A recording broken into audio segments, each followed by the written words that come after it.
I just want to open up the choice that Mounce gives you of one way of learning Greek in respect to the code system.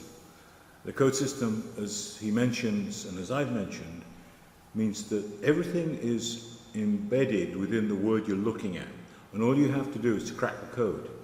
You have to look for suffix, prefix, stem, and so forth, especially with the main element of a clause, which is the verb, what we're talking about, and of course the subject and object, which we're dealing with this week. Accusative and nominative. Next week, of course, we'll deal with the genitive and the dative. There's two ways, as he mentions, of actually dealing with this, and I deal with it the other way, and all I want to do is to give you both ways. Well, Mounce gives you one way of looking at it, which is basically his 8 rules, and we've done, this is the 3 rules that you've got. Basically recognizing that if a stem of a verb ends in an eta or an alpha, it's going to be first declension, feminine. If it ends in an omicron, it's going to be either neuter or it's going to be masculine. And then, of course, if it ends in a consonant, then it will be third declension. And then he works things out in respect to that. In other words, the neuter, nominative and accusative plural are invariably always the same.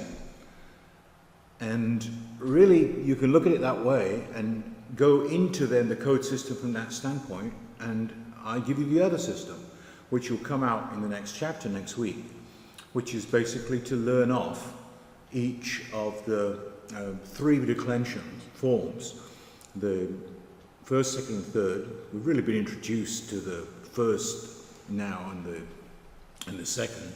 In other words, I'm thinking of the feminine forms, first declension that end in eta, like arche, or in alpha.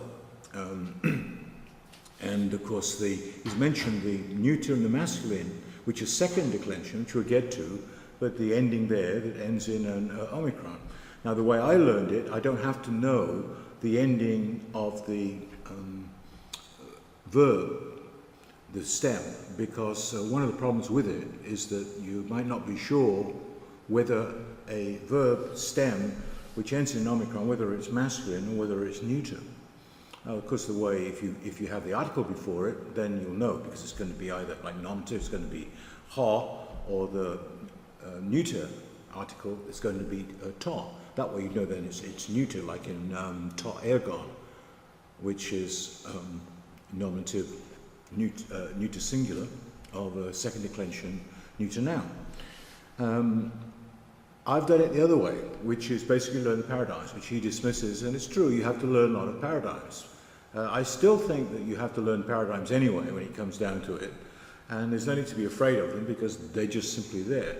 His paradigm is shorter, but perhaps it's better for you from that standpoint of recognizing and absorbing. And if you do this, make sure then that you really absorb those 8 rules that he's going to give you. He's given you 3 at this point. My way of doing it, the way I've learned it in terms of my paradigm, for example, a feminine noun ending in eta, I'm not concerned with the ending of the stem, I'm concerned with the ending that I've put on it, which is arche, arcane, accusative, and I also learn the genitive and the dative, arches, arche, and then nominative plural, archai, not simply with the iota, but I learn it with the alpha and the iota. So I'm not concerned so much about the stem, although I know it's a feminine noun. So it's going to be arche, archas, archone, that's going to be genitive, which we'll do next week, and the dative, archais. So I'll put these up so you can see where the paradigm is and the different paradigms. And as I say, it's not that complicated. Like he said, it's foggy now, but in a couple of weeks it will come clear.